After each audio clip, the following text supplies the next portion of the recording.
paciente con maxilares amplios y mi pieza puede crecer de manera vertical, entonces yo no tendría ningún problema. Dientes retenidos sobre prótesis dentales también, ¿no? Podemos extraer piezas dentarias, pero depende, porque podemos tener piezas con remanentes radiculares, que si por ejemplo son muy complejos de extraer, yo lo voy a extraer, pero el paciente va a tener reabsorción también, y eso puede ocasionar problemas para sus prótesis. Esto también lo habíamos hablado, no, esto no habíamos hablado. Podemos tener también piezas dentarias que anatómicamente estén cerca de estructuras importantes de los maxilares. Por ejemplo, acá tenemos NDI, ¿qué cosa era? En mandíbula, el nervio dentario inferior y el alveolar inferior. Podemos tener cercanía de esas terceras molares, el seno maxilar en piezas superiores y la fosa pterigomaxilar. Estas dos casi van de la mano siempre, porque vamos a tener o podemos tener accidentes de piezas 1.8 o 2.8 que se puedan incluir en el seno maxilar. Ahora, tenemos una clasificación también para poder trabajar, como en este caso identificar la posición de las terceras molares detenidas. Por ejemplo, según Ascher en 1975 se planteó una clasificación. Nosotros podemos tener nuestra tercera molar de manera mesioangulada, vertical y distoangulada. Ahora, distoangulada un 5%, sin embargo, en la mayoría de casos nosotros vamos a tener mesioangulada la pieza dentaria. Esta pieza dentaria impacta la pared distal o la cara distal de la pieza 7. Y en 40% vamos a tener en posición vertical, que es bastante cómodo para los pacientes también, porque generalmente nosotros hacemos una cuña distal, en un caso de una, por ejemplo, pericoronaritis, y si está en posición vertical, cortamos el excedente de encía y esa pieza va a terminar de posicionarse en la unidad dentaria. Por ejemplo, acá, mesioangulada, ¿no? Mesioangulada puede estar vertical, que generalmente está vertical cuando hay espacio en los maxilares, o puede estar también distoangulada la corona. ¿Cuál va a ser el inconveniente acá? Principalmente el abordaje quirúrgico, ¿no? Vamos a tener mayor complejidad mientras más alejada está la corona de la pared distal de la segunda molar. Por ejemplo, de estos tres casos, más complicaciones podríamos tener en una pieza distoangulada, porque tenemos hueso encima de la corona. Tenemos también en posición horizontal o invertida, ¿no? Que es bastante extraño ya que encontrar terceras molares en posición invertida. Miren acá en posición horizontal o invertida.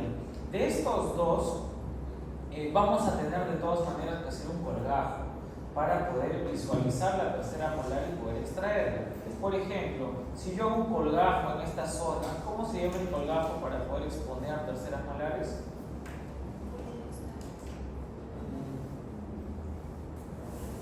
Ah, perdón, te dije no y creo que tu compañero se fue.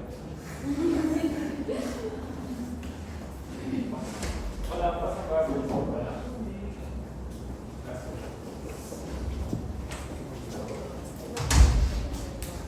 La cuña distal nosotros la vamos a utilizar para poder retirar el excedente de encía y que el diente pueda posicionarse. Pero ¿qué tipo de incisión hago para una posición horizontal? ¿Qué tipo de incisión puedo hacer? ¿Está resfriada? Ahora vamos a ver. Otro tipo de posición, silencio por favor, otro tipo de posición que podemos encontrar sería que esté la cara, en este caso la corona de la pieza dentaria, hacia vestibular o hacia lingual, que es mucho más complejo. Cuando ustedes vean una panorámica y tengamos la corona en esta posición, ¿no? Tenemos que asegurarnos si la corona está hacia vestibular o si está hacia lingual. Por lo tanto, si yo quiero hacer un abordaje quirúrgico correcto en este tipo de casos, ¿qué examen le estoy diciendo? Una tomografía, ¿no? ¿Y cuál es el corte que a mí me va a importar para poder ver correctamente la posición? ¿Ustedes recuerdan los cortes de las tomografías? ¿No? Corte axial, ¿no? Sí, para que nosotros podamos ver efectivamente. No solamente ese también, ¿no? Me puede importar también un corte sagital, ¿no? Para poder ver si la corona está hacia vestibular o hacia lingual. Tenemos una clasificación también de Penny-Gregory que relaciona la tercera molar con la segunda molar. Por ejemplo, tenemos En relación a la segunda molar de tipo 1, el espacio es mayor o igual que el ancho mesiodistal de la tercera molar. ¿Qué quiere decir esto? Toda la corona de la tercera molar, tanto de mesial hasta distal, va a tener el mismo ancho que la pieza 7. Tipo 2, espacio menor que el ancho mesiodistal de la tercera molar. Y tipo 3, casi toda la tercera molar está dentro de la rama, que ya me va a complicar un poco más la cirugía. Podemos tener A, B y C también dentro de esta clasificación. Tipo A, la tercera molar está por encima o a nivel oclusal de la segunda molar. Tipo B, la tercera molar en lo oclusal y cervical de la segunda. Y el tipo C está por debajo o a nivel cervical de la segunda molar. Esto efectivamente lo vamos a visualizar mejor en una radiografía panorámica. Winter nos facilita la vida y nos menciona otro tipo de clasificación un poco más sencilla. Por ejemplo, la pieza puede estar mesioangulada, horizontal, vertical, vistoangulada o también puede estar invertida. Las terceras molares que se encuentran asociadas con enfermedades pueden ser removidas y en ausencia de enfermedad o riesgo significativo podría realizarse acompañamiento clínico y radiográfico. Eso quiere decir que si tenemos piezas dentarias en un paciente, por ejemplo, de 50, 40 años y no tiene dolor, yo no le voy a realizar una exodoncia a esa tercera molar, ¿no? ¿Cuál es la edad ideal para la remoción de las terceras molares? Aproximadamente 18 a 22 años. El hueso, también la calidad del hueso es muy diferente en maxila y en mandíbula, ¿no? En mandíbula nuestro hueso es de un tipo más compacto y más esponjoso la maxila, por eso las exodoncias en las piezas 1.8 y 2.8 son supuestamente más sencillas, ¿no? Ahora, la recuperación es más rápida también. No es lo mismo que se fracture un brazo un chico de 18 años que un señor de 60. Es lo mismo acá con la regeneración en el tejido óseo. Y por otro lado, las 4 terceras molares ¿se pueden extraer en una única sesión? Sí, pero depende. Por ejemplo, yo he tenido pacientes que me dicen, doctor, yo la verdad no quiero volver a sentir un dolor nuevamente, sáqueme las 4.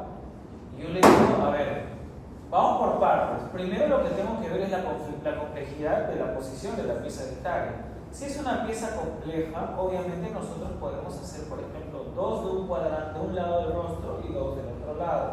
Podemos trabajar, por ejemplo, la exodoncia de la 1.8, ¿no? Y también la de la para que el paciente pueda masticar y no tengamos inconvenientes.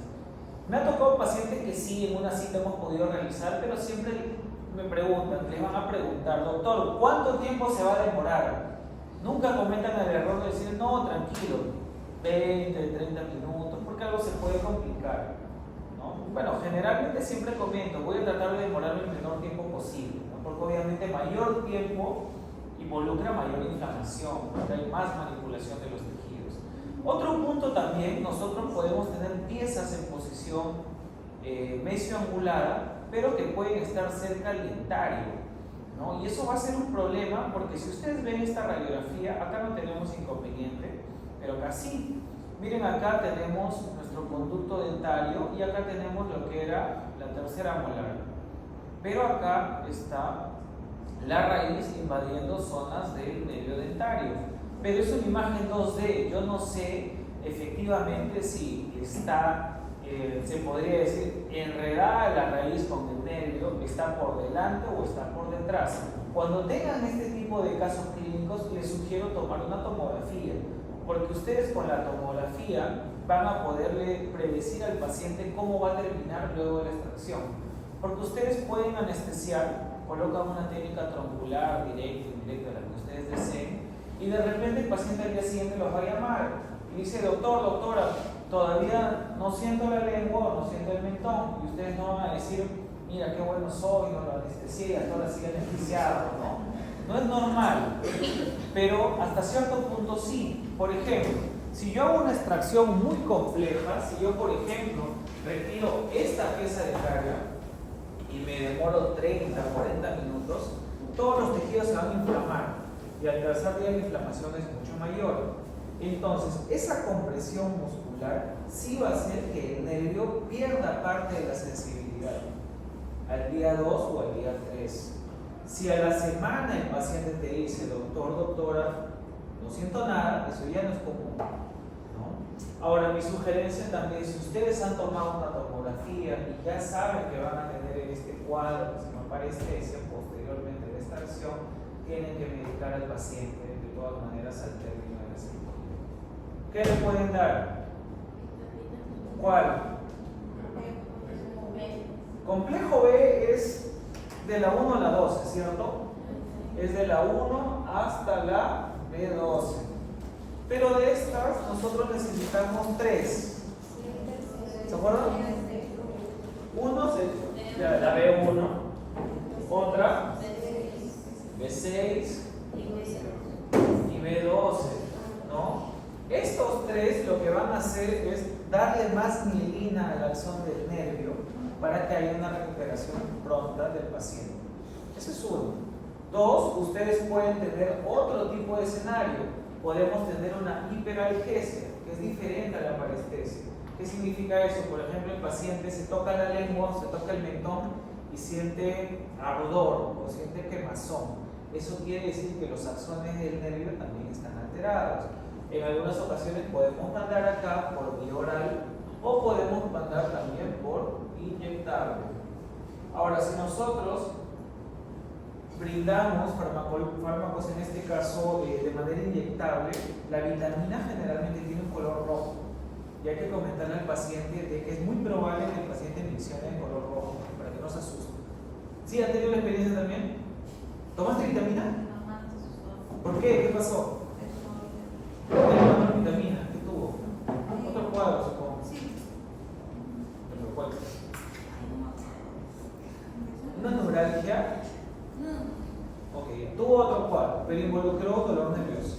Bien, entonces nosotros podemos mandar, les voy a dar igual para que nunca se olviden, podemos tener la tiamina, que es la vitamina B1, podemos tener también otro bastante conocido que es el núcleo CMP forte, que está indicado para las neuralgias también, cuando hay dolor, ardor y pérdida de sensibilidad. O también podemos mandar otro inyectable que es el Benadryl o también el neurobión. El neurobión que lo podemos encontrar, por ejemplo, de 5.000 a 10.000, pero actualmente el neurobión viene a Perú en pastillas, no está viniendo en ampollas. El que está viniendo en ampollas es el Benadryl de 10.000. Cuando tengo este tipo de casos y el paciente sabe que efectivamente hay la probabilidad de que termine el tratamiento con parestesia, inmediatamente vitaminas vía oral y ampollas. ¿Bien? ¿Alguna pregunta? No. Listo. Por ejemplo, acá, ¿no? Tenemos el nervio dentario y tenemos nuestra raíz. Ahora, nosotros podemos causar parestesia cuando hacemos extracción y está colindando con el nervio dentario. Sí, generalmente ¿en qué zonas? Tenemos inconvenientes en el labio, en las encías y en el mentón. El paciente no siente esas zonas. Sin embargo, si nosotros colocamos una troncular y la troncular la aplicamos de manera inadecuada, vamos a dañar el nervio. Recuerda que cuando ustedes ingresan, tanto en técnica indirecta o directa, no solo anestesia es el dentario, sino también el bucal y también el alveolar inferior es dentario inferior. El lingual, también anestesia es el lingual, por eso el paciente no siente la mitad de la lengua. Y cuando tienes parestesia de lengua es por la técnica troncular, ¿no? Porque acá, si tú dañas el dentario, no tiene por qué el paciente dejar de sentir la lengua, no le da innervación a la lengua. Si el paciente pierde la sensibilidad en la lengua, es porque has dañado el nervio lingual en una técnica troncular. Ok, acá por ejemplo, ¿no? Tenemos un corte tomográfico de nuestra tercera molar y podemos tener también relación con el dentario, por lo tanto necesitamos advertir a nuestro paciente. Puse algunas panorámicas antes de pasar con la clase anterior, pero no, creo que está acá. Tengo que enseñarles algunas panorámicas porque quería que vean los caminos.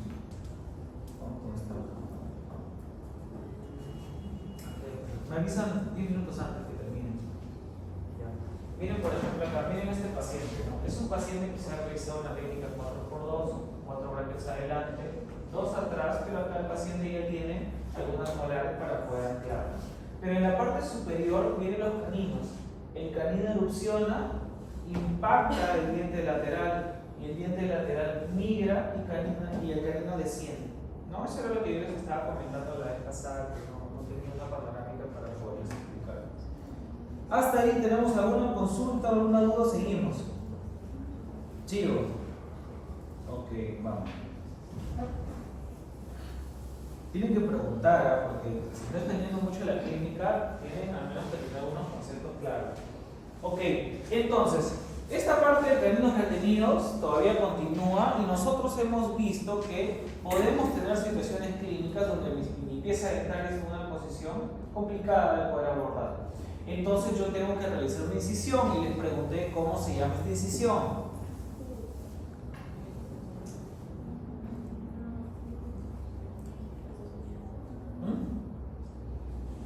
¿Cuánto tiempo no nos vemos? ¿Un año? Año, ¿no?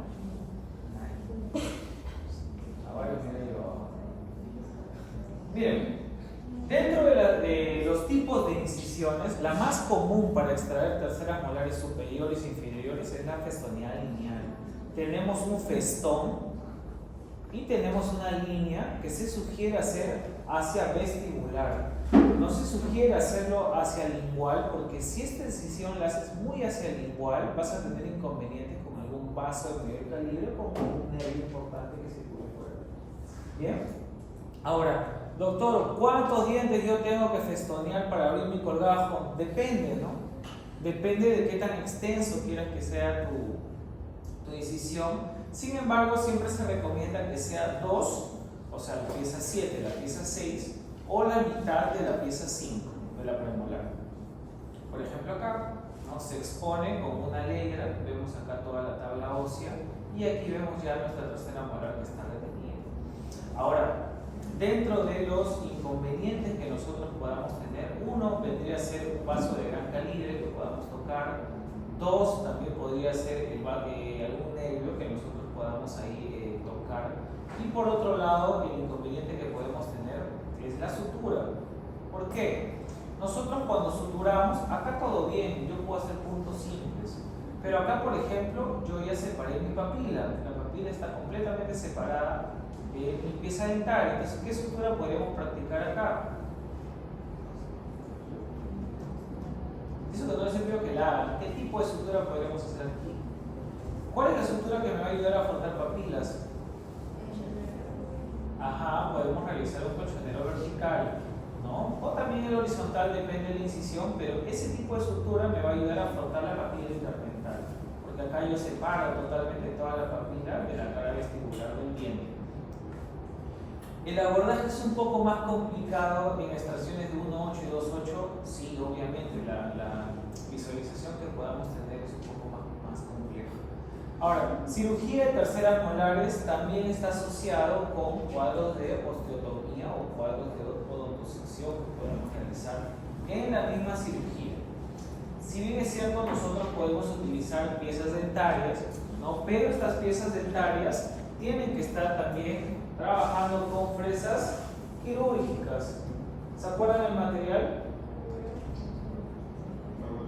Sí, porque no son diamantadas, ¿no? Son fresas de carbono externo. Si ustedes, por ejemplo, terminan un procedimiento quirúrgico, todas estas hebras de su fresa de todas maneras se van a gastar. Hay un límite máximo de poderlos usar.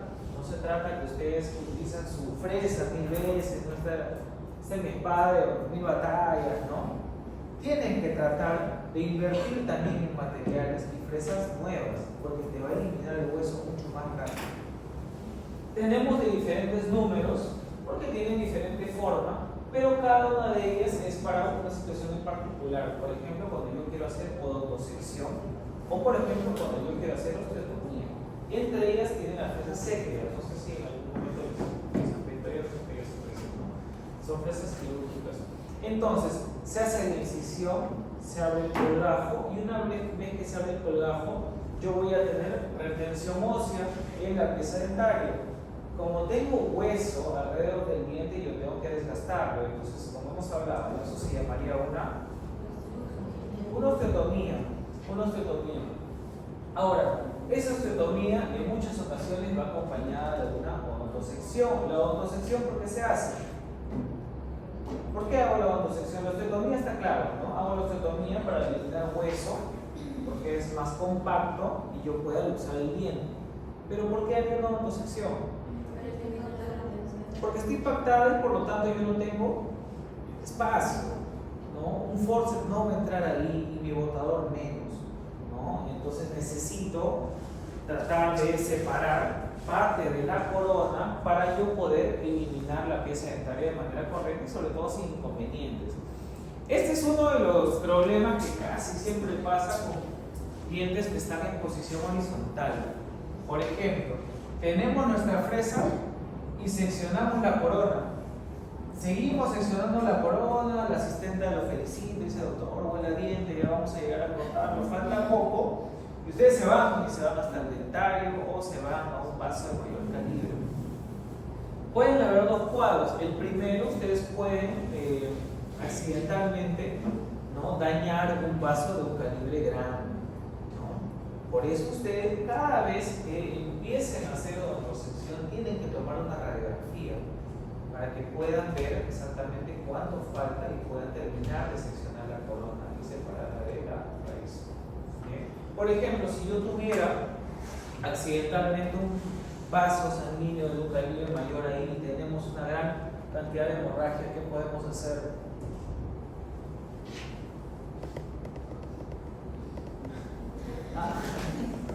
¿Qué podemos hacer? Son conceptos que deben haber escuchado, pero vamos a aplicar un poco de lógica también.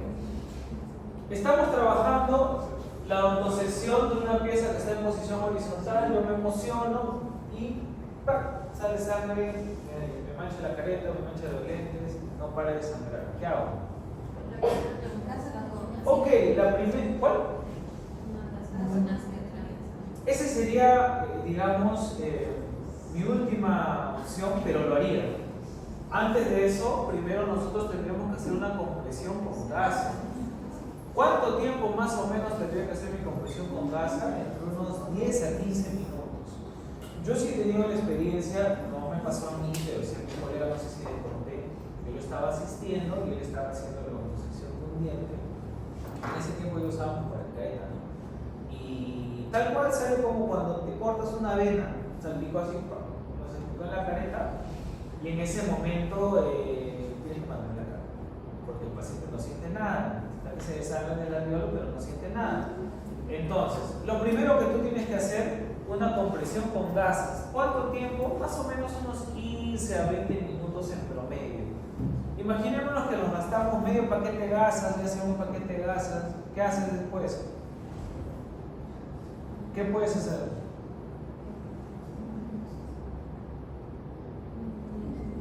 ¿Hielo? ¿Cómo? No, dime, no te escuché bien. ¿Hielo? Ok, ya. Pero acá nosotros tenemos esta situación. Está sangrando abundantemente. Acá pues con hielo, menos de manera extraordinaria. Eso sería cuando sutures y el paciente se vaya a su casa. No, de manera extraordinaria, no va a masticar el dedo de ese paciente. Y tú estás en plena cirugía, tienes que continuar. ¿Qué haces?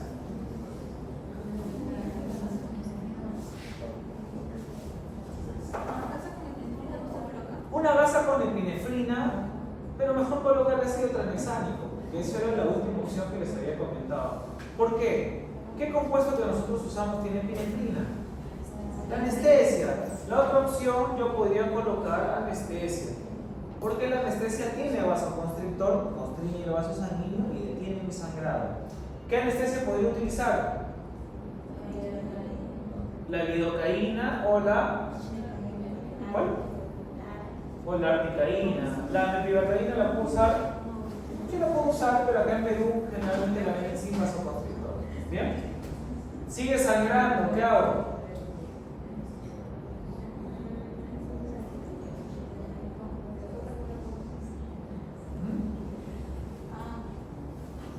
Dime, ustedes están igual que el año pasado, ¿no? Caíditas, ¿no? Se ve para ti. Otra opción podría ser una esponja de colágeno. Sí, pero la esponja de colágeno, ¿han visto cómo son las esponjas de colágeno? Ya. Si tú pones la esponja de colágeno en una hemorragia, tú tienes que suturarla, porque si no va a nadar en la sangre la esponja de colágeno. Pero en ese momento no vas a poder suturar, es mucho el sangrado. Yo lo haría cuando termine la exodoncia y sin una hemorragia, colocaría, porque es colágeno, me ayuda a reparar el tejido. Entonces, otra opción que yo puedo utilizar sería, por ejemplo, utilizar un elemento como el electrobisturí. ¿No? ¿Han visto en las películas, por ejemplo, le tiran un flechazo a uno de los actores y le ponen como si fuera una vaca, ¿no? Calientan algo y lo cauterizan? Algo similar, pero podemos utilizar el electrobisturí también. Otra opción también para poder usar, podemos tener cera para hueso, que ya no se usa tanto. Y otra opción también podríamos tener el ácido tranexámico. Sin embargo, el ácido tranexámico se coloca como una gasa, ¿no? Tenemos que colocarle una gasa, el paciente muerde y continúo con mi cirugía. ¿Bien? Porque si nosotros abusamos del ácido tranexámico, el problema que voy a tener es que no sangre.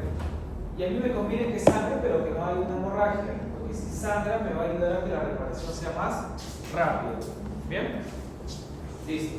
Continuamos. Entonces, puedo hacer ostectomía, puedo hacer odontosección. Acá, por ejemplo, se está seccionando la corona hasta llegar a la furca y dividir las raíces, como podemos ver en este corte de acá. Acá igual se está seccionando parte de la corona para poder tener más espacio y poderlo extraer. Las discoanguladas generalmente presentan un poco más de inconveniente. De estos dos ejemplos, yo más me inclinaría por cortar a nivel de la corona, a nivel de algunas cúspides, para que mi instrumento pueda llegar por mesial, porque cortarlo hacia el sentido horizontal la corona es bastante complejo y tendría que ser un colgajo muy extenso.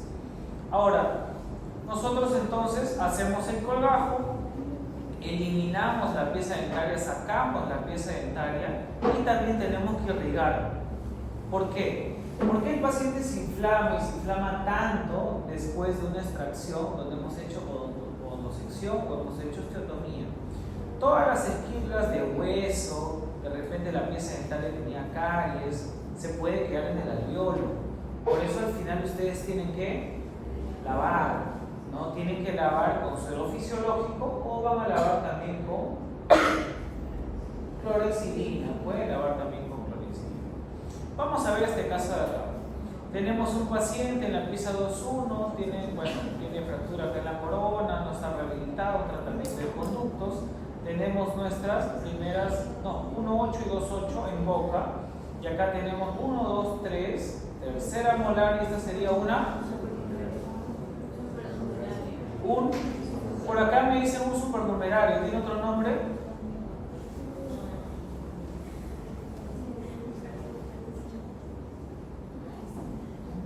¿No? ¿No se acuerdan? Es un supernumerario, chicos. Nosotros no tenemos ni cuarta ni quinta molar, ¿no? Es un supernumerario. Pero como sabemos, tenemos 32 dientes, por lo tanto, esta pieza sí sería tercera molar y esta sería un diente supernumerario. Acá tenemos un tratamiento de ortodoncia que no se ha realizado correctamente. Mira la cantidad de la absorción de las raíces. Y esta es una contención 3x3 para poder ferulizar los dientes, que actualmente ya no se hace, está bastante descontinuado. ¿Cuál es el problema en estos casos? Imagínense que aquí yo abro un colgajo, extraigo el supernumerario y extraigo también la tercera molar. El efecto óseo es muy grande, entonces mi paciente sí es propenso, si no tiene cuidados posoperatorios, a tener una fractura. Miren todo esto, que pierdo todo esto, ¿no? Miren lo que queda en el ángulo de la mandíbula. Actualmente ya tenemos otro tipo de herramientas para poder trabajar. Deben haber escuchado eso y lo he mencionado sobre el PRF. ¿Han escuchado? ¿O han visto? ¿Sí? Hay una centrífuga, al paciente se le retira sangre, se centrifuga con un tubo de ensayo y todo ese plasma prácticamente se coloca en el alveolo y te va a ayudar a que repare más rápido, ¿no? Habíamos visto también, habíamos conversado cuántos días demora en promedio para que tengamos ya hueso maduro. Más o menos unos 40-45 días, sí, 60 ya mucho. Hueso óseo maduro, por lo menos osteocitos, ¿no? Entonces va a demorar bastante. En ese tipo de cirugías sí tengo que indicarle al paciente que tenga mucho cuidado para que no tengamos inconvenientes. Por ejemplo, a un colega lo que le pasó, no tengo las fotos, pero lo que le pasó al colega, el paciente tenía 55 años, le llegó a extraer una pieza, le sacó la 3.8, ¿no? Tenía un diente supernumerario y el paciente, era muy complicada la extracción. Ahora, ¿llegaron a extraerle la pieza dentaria? Sí. ¿Después de cuánto tiempo? Más o menos se demoró unas 2 horas. Eso ya no es normal. ¿Qué pasó? El paciente tuvo parestesia, comió una castaña después de 10 días y se le fracturó la mandíbula. ¿Qué problema tuvo? Número 1, no firmó un consentimiento informado. Y número 2, el tratamiento ante una fractura mandibular es hospitalario, ¿no? Y es bastante caro. Es bastante caro para que nosotros podamos en este caso mejorar o ayudar al paciente. Entonces miren el defecto óseo, ¿no? Tenemos una gran cantidad ahí de tejido expuesto a nivel de la rama y sacamos en este caso las piezas dentarias con hojas de bisturí para hacer el colgajo, pero acá tenemos la odontosección. Esto es lo que yo les decía, ¿no? Acá tenemos una sutura que está entre las piezas dentarias, que es la de tipo colchonero, y en la incisión lineal podemos cerrarlo con puntos simples. No habría problema. Ahora este otro caso de acá, tenemos la pieza 2.8 y la 3.8. Lo que se hace siempre, si tú no visualizas la corona, y siempre recuerden, ustedes no pueden sacar lo que no ven, tienen que hacer una incisión, tienen que ver toda la corona. No se trata que ustedes ven solamente una cúspide y ahí ya están colocando el botador, no, ahorita sale, y nunca va a salir, tienen que ver toda la corona en su extensión. Igual acá se hace la incisión festoneada lineal, se retira parte del tejido óseo, se hace la osteotomía y luego se empieza a luxar. Ahora, cuando nosotros tenemos piezas dentarias en posición vertical, generalmente no vamos a realizar una odontosección, pero sí es recomendable una osteotomía, porque el hueso es más compacto y el desgastar hueso me va a permitir luxar mucho más rápido el diente y el paciente no va a sufrir tampoco. Acá, por ejemplo, tenemos la extracción de terceras molares también, y esto va relacionado con ortodoncia, por ejemplo. En ortodoncia es muy controversial porque no, digamos, si ustedes se han dado cuenta, y de repente algunos que han usado ortodoncia, ¿se han dado cuenta que no les ponen brackets en las segundas molares? ¿Y nunca les han preguntado por qué al dentista? Ok.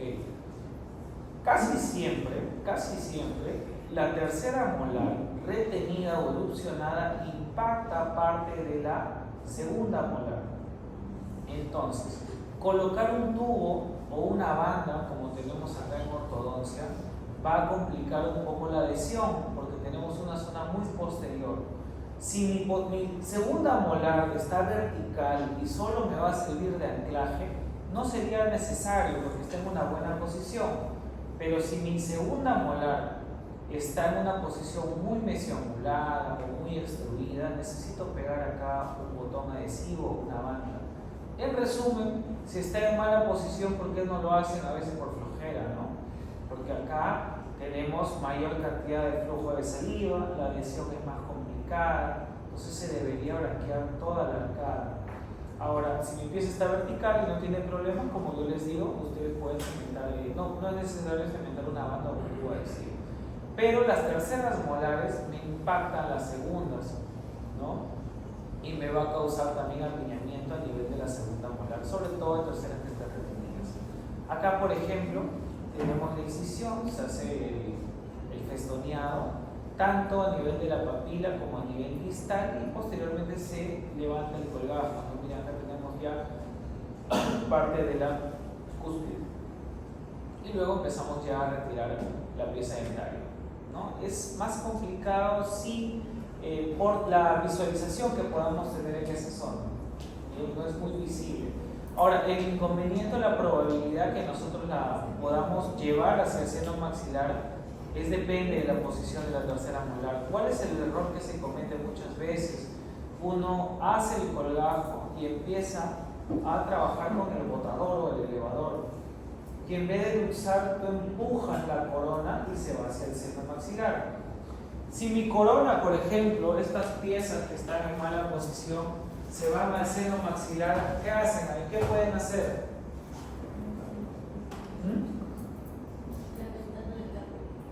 Puedes hacer, depende. Acá tienes dos situaciones, ¿no? Primero, tienes un cuerpo extraño en el seno maxilar. Y segundo, ya has hecho una comunicación. Gracias. Bucosinusal. Ok, termino con esta idea y conversamos. Bien. Una comunicación bucosinusal. Lo primero que tú tienes que hacer en ese momento es la alarma, gracias, ¿no? Nosotros tenemos una prueba que deben haber escuchado que se llama prueba de Valsalva, ¿no? Los artículos nos mencionan que si está un poco descontinuado, desfasada la prueba. ¿Por qué? ¿En qué consiste? Por ejemplo, imaginémonos que ustedes luxan la pieza dental de manera inadecuada y se va hacia el centro. Ok, en ese momento van a estar sudando frío, es normal, pero tienen que estar tranquilos. Por lo tanto, tenemos dos problemas: la comunicación y el cuerpo extraño. Si ustedes hacen el abordaje, o sea, retiran el diente por donde se ha incluido, va a ser imposible. Ustedes tienen que hacer una ventana por vestibular del seno maxilar, que por ahí extrae el cuerpo extraño. Hacen la sutura y luego cierran acá con una sutura, puede ser puntos simples o continuo, y ahí sí les sugiero colocar esponjas de colágeno, ¿no? Y asegurar para que no se pueda abrir. El tipo de colgajo sí se llama cargo de luz. Ustedes hacen una osteotomía en la pared vestibular del seno maxilar. ¿Sí? Por ejemplo, otra situación que les puede pasar: ustedes extraen una molar, vamos a suponer la 1.6, que tiene 3 raíces, y ustedes siempre que hagan una extracción miren la raíz, un trofeo, no lo ponen ahí y miren que esté completa, porque basta que un pedazo de ese ápice esté en el seno maxilar y le va a causar sinusitis. ¿Bien? Y vamos a tener inconvenientes. Es bueno tomar las radiografías pre y post extracción también. Pacientes que han tenido mucha reabsorción son pacientes propensos a que tengamos cercanía de las raíces con el seno maxilar. Bien, voy a hacer un alto ahí porque luego tenemos en 9 minutos otra clase. Voy a comunicarme con el doctor Ronald porque él es el encargado de la parte práctica, bien, para ver cómo se está manejando un poco lo del tema de